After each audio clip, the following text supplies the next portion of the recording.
Allez, j'espère que vous avez bien digéré la vidéo précédente parce que dans celle-ci, on va parler de comment rédiger le contenu ultime. Alors, c'est quoi le contenu ultime?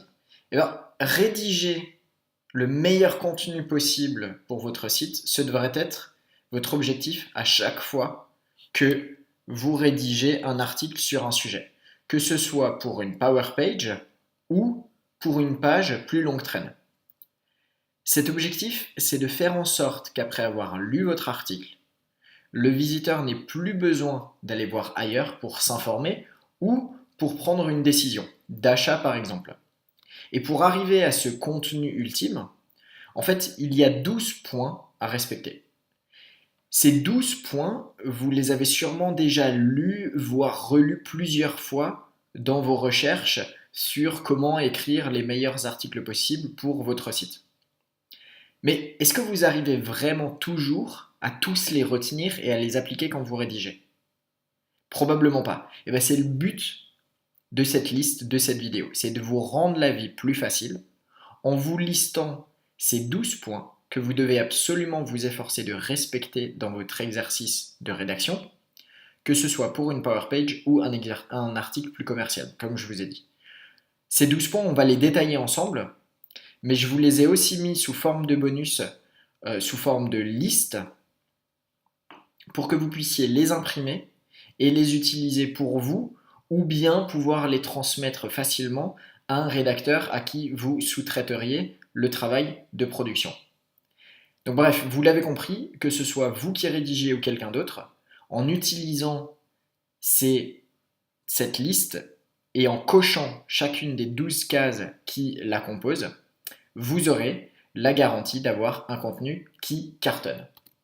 Alors, quels sont les 12 points à cocher pour un contenu ultime? On va passer par le titre, l'introduction, la façon dont on organise le contenu, l'inclusion des images, les déclencheurs de partage bien entendu, mais qu'on a déjà cité plus tôt, le type de contenu qu'on doit mettre à l'intérieur de ces articles, le fait de pouvoir éliminer tout ce qui est vraiment inutile, le fait d'inclure ses meilleures ressources, bosser une bonne conclusion et avoir un appel à l'action.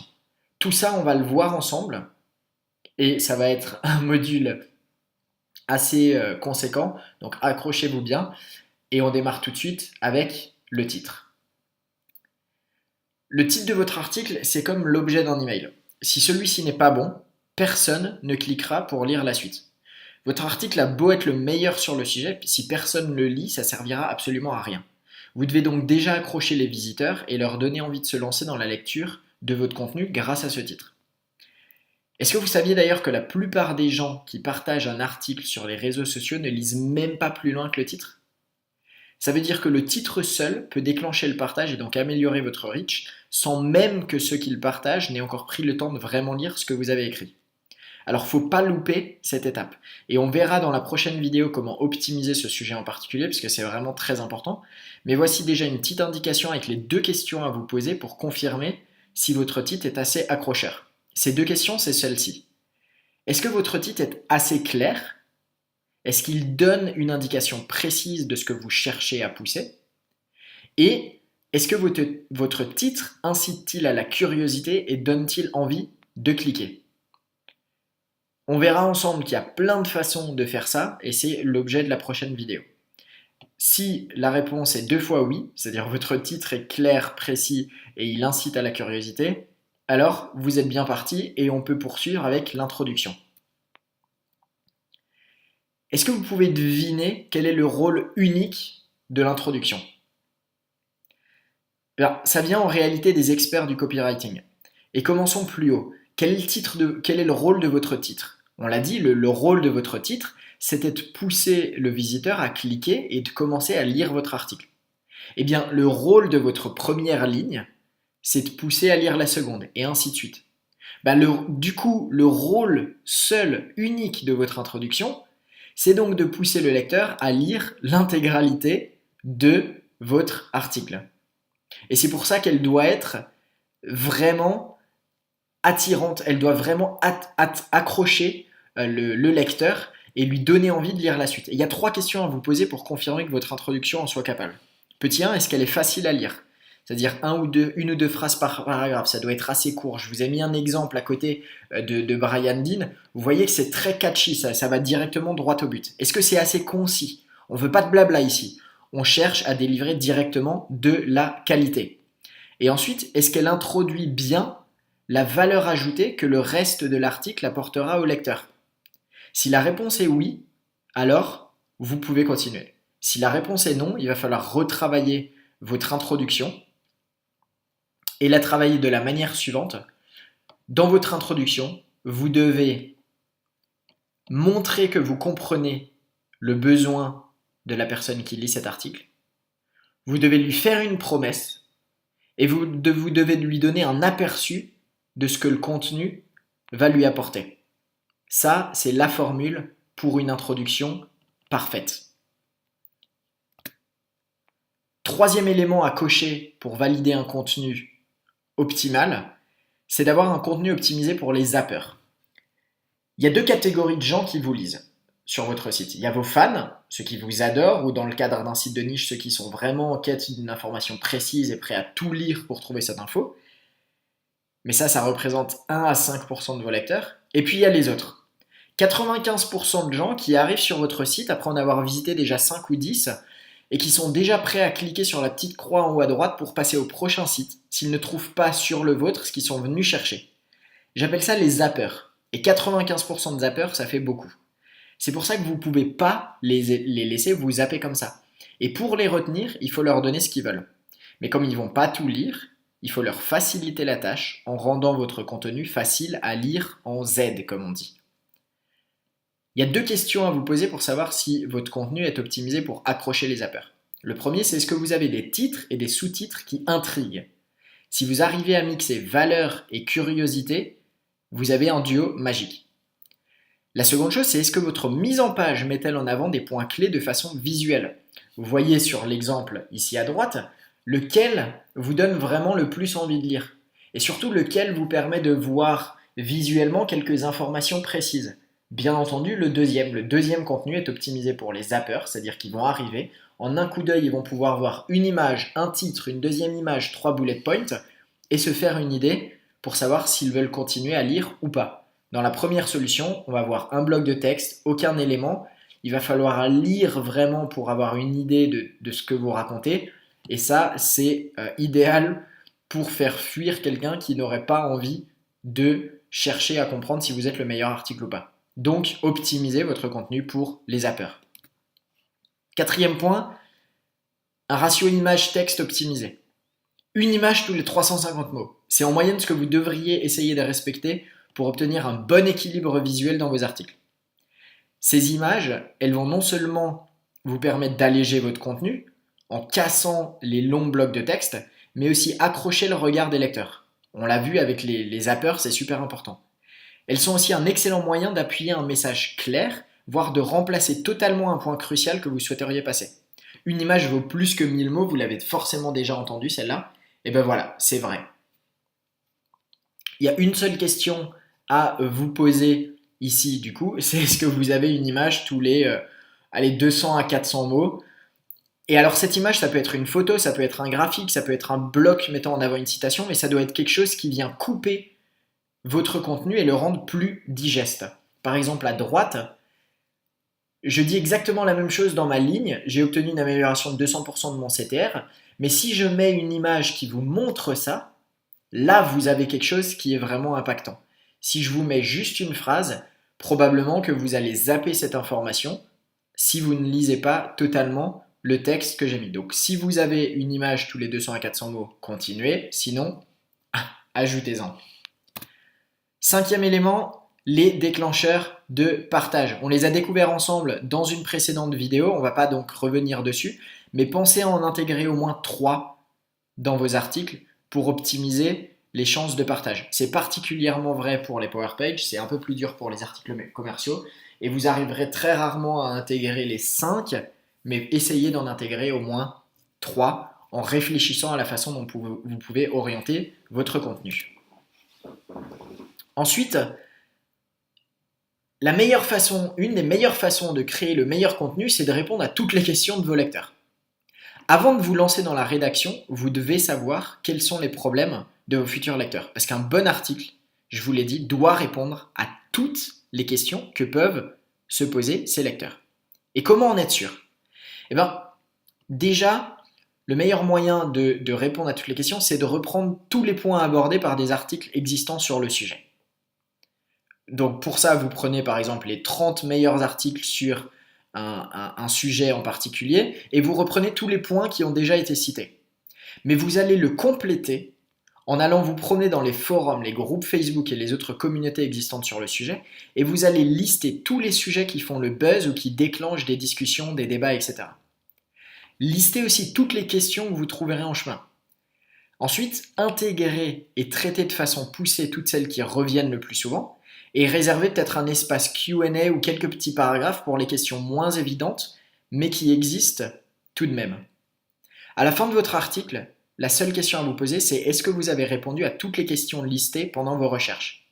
Si la réponse est oui, vous êtes déjà en bonne voie pour avoir le meilleur contenu. Pourquoi? Parce que les personnes qui vont venir sur votre site n'auront pas besoin d'aller ailleurs pour trouver des réponses à toutes les questions. Et si vous couvrez 95% des questions sur un sujet, vous retiendrez potentiellement 95% des lecteurs qui viendront sur votre site. Septième point, un contenu meilleur que les autres. Alors ça veut dire quoi être le meilleur? C'est un peu subjectif, me direz-vous. En fait, pas du tout. Le meilleur, ça veut dire que votre article doit être la ressource ultime sur le sujet traité. Non seulement il doit répondre à toutes les questions sur le sujet, c'est ce qu'on vient de voir dans le point précédent, mais il doit aussi être celui qui, parmi la masse d'articles existants déjà sur le sujet, arrivera à sortir du lot en étant le plus complet, le plus facile à lire, le plus pratique. Il doit apporter tout ce que vos meilleurs concurrents apportent déjà, mais avec une petite couche en plus qui va le rendre meilleur que tout ça. C'est pour ça qu'avant d'écrire, vous devez déjà prendre le temps de lire. Lire ce que font les autres pour identifier ce qui doit être repris et ce qui peut être amélioré. Ensuite, il y a 3 questions à vous poser pour valider si vous êtes le meilleur. Petit 1, est-ce que votre contenu est-il plus clair, plus facile à lire et visuellement plus attractif que celui de vos concurrents? Des fois, ça se joue à peu de choses. Vous avez un site et un autre qui racontent exactement les mêmes choses avec le même détail, mais vous l'avez vu avant avec l'exemple sur les zappers, le même article avec juste des blocs de texte complètement indigestes, fera peut-être fuir les lecteurs, alors que l'autre avec des images qui sera facile à lire, visuellement attractif, retiendra vos lecteurs. Donc vous devez intégrer ça quand vous écrivez votre contenu. Ne pensez pas que au texte, pensez à l'impression visuelle que vous pouvez donner. Petit 2, est-ce que votre contenu reprend-il tous les points forts de vos concurrents? Si tous les points que vous avez vus chez vos concurrents sont chez vous, vous êtes déjà au minimum à la hauteur de ceux-ci. Enfin, est-ce que votre contenu couvre-t-il toutes les faiblesses, c'est-à-dire les points manquants identifiés durant vos recherches? Si votre contenu a tous les points forts de vos concurrents et qu'en plus il aborde des sujets que ceux-ci n'ont pas pris le temps de couvrir, en l'occurrence les questions par exemple qu'on a vues tout à l'heure où il faut absolument répondre à toutes les questions, et bien si vous avez ça, vous serez forcément meilleur que les autres puisque vous serez plus complet et plus attractif au niveau visuel. Point 8, un contenu propre. Propre de chez propre. Qu'est-ce que ça veut dire propre? Ça veut dire pas de faute d'orthographe ou de grammaire. Pas de problème d'affichage sur mobile ou sur un browser en particulier. Un contenu propre en fait, quoi. Quelque chose qui ne fera pas fuir vos lecteurs pour une raison stupide. Ça prend 30 secondes de vérifier les 2 choses suivantes. Petit 1, est-ce que votre article a été relu et corrigé par vous, ou encore mieux, c'est pas forcément possible toujours, mais c'est vraiment l'idéal, de le faire relire par quelqu'un d'autre. Petit 2, est-ce que votre article est parfaitement lisible sur mobile et sur les principaux navigateurs? Ça c'est facile, au moment où vous publiez, vous jetez un œil, vous regardez, si vous voyez qu'il n'y a pas de problème de lecture, c'est bon. Si vous voyez que ça part en sucette, faites l'effort de le modifier, ça peut être toujours quelques lecteurs gagnés en plus. Point 9, le contenu inutile a été éliminé. On a beau vous dire qu'aujourd'hui un article doit faire 2000 mots ou plus pour ranker, et c'est vrai, c'est pas pour autant que vous devez raconter n'importe quoi ou digresser 10 fois dans celui-ci pour atteindre ce nombre. Chacun des paragraphes de votre article doit servir à quelque chose. Donc, après avoir écrit votre article, n'ayez pas peur de couper dans le vif si vous sentez en vous relisant que vous parlez pour rien dire. Ne conservez que ce qui apporte une vraie valeur à vos lecteurs et tant pis pour les quelques mots qui seront sacrifiés. Parfois, ça revient juste à reformuler une phrase un peu trop longue ou à la transformer en bullet points pour la rendre plus digeste. C'est aussi simple que ça. Il y a 3 règles à respecter pour valider ça. La première, c'est que vos paragraphes ne doivent pas faire plus de 4 ou 5 lignes. Si vos paragraphes font plus de 4 ou 5 lignes, ça veut dire que vous êtes en train de digresser ou alors que vous avez fait des phrases trop longues et vous devez les couper pour le rendre plus facile à lire. La deuxième, pas plus de 1 ou 2 virgules par phrase. Plus que ça, ça veut dire que vous avez sûrement une phrase à rallonge qui mériterait d'être coupée en deux, simplifiée ou bien qui digresse encore une fois vers des choses pas forcément utiles. Enfin, ne faites pas de liste sous forme de phrase. Si vous avez besoin de lister quelque chose, utilisez des bullet points. Vous allez éliminer des mots inutiles et vous allez en plus participer à rendre votre contenu visuellement plus intéressant, ce qui est bon pour avoir le contenu ultime et pour retenir les zappers. 10e point, vos meilleures ressources et sources doivent être partagées et citées.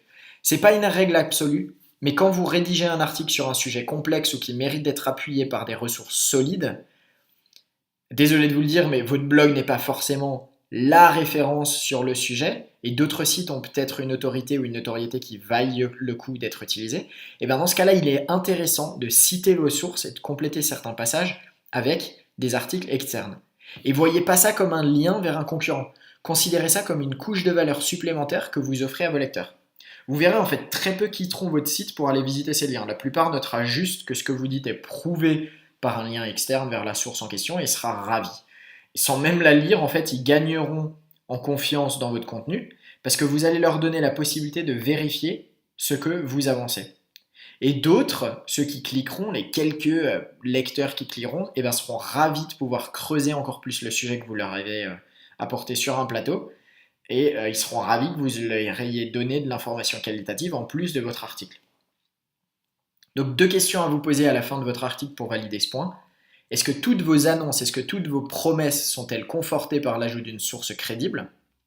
Et est-ce que vos passages les moins développés sont-ils complétés ou les passages les plus complexes qui demandent d'être détaillés mais que vous ne pouvez pas forcément traiter parce que soit vous n'êtes pas expert, soit ce n'est pas l'objet de votre article, est-ce que ces passages-là sont complétés par l'ajout d'un lien vers une ressource plus complète sur le sujet? 11e point, on approche de la fin, il vous faut une conclusion sous forme de rappel. Elle doit rappeler l'objectif de votre article. Parce qu'un article, ça ne se termine pas après avoir balancé toutes les meilleures informations sur un sujet. Un bon article part du principe que vos lecteurs n'ont pas tout lu ou tout retenu. Et qu'il convient donc, à la fin de celui-ci, de lui redonner une petite couche de valeur en conclusion, pour leur rappeler que cet article-là est le meilleur qu'ils puissent lire sur Internet, sur le sujet. Donc il faut que vous concluiez vos articles en reprenant 1 ou 2 points clés de celui-ci, et que vous réécriviez concrètement les bénéfices à tirer de votre contenu pour le lecteur. Vous pourrez faire ça, vous obtiendrez ceci, etc. etc. Donc, quand vous rédigez votre conclusion, il faut vous poser la question suivante. Si mes lecteurs ne lisaient que mon titre et ma conclusion, est-ce qu'ils en tireraient tout de même de la valeur et est-ce qu'ils comprendraient pourquoi ils doivent lire le reste? Deuxième question, est-ce qu'ils pourraient facilement réaliser tout le potentiel à tirer des informations proposées dans mon contenu en lisant ma conclusion? Si la réponse est oui, alors vous pouvez terminer cette série avec le dernier point qui est un call to action unique, logique et visible. Chaque article doit avoir un but, que ce soit de générer un clic sur une publicité, une inscription à votre mailing list ou juste d'être partagé et d'obtenir des liens. Chaque article que vous publiez sur votre site doit vous servir à quelque chose.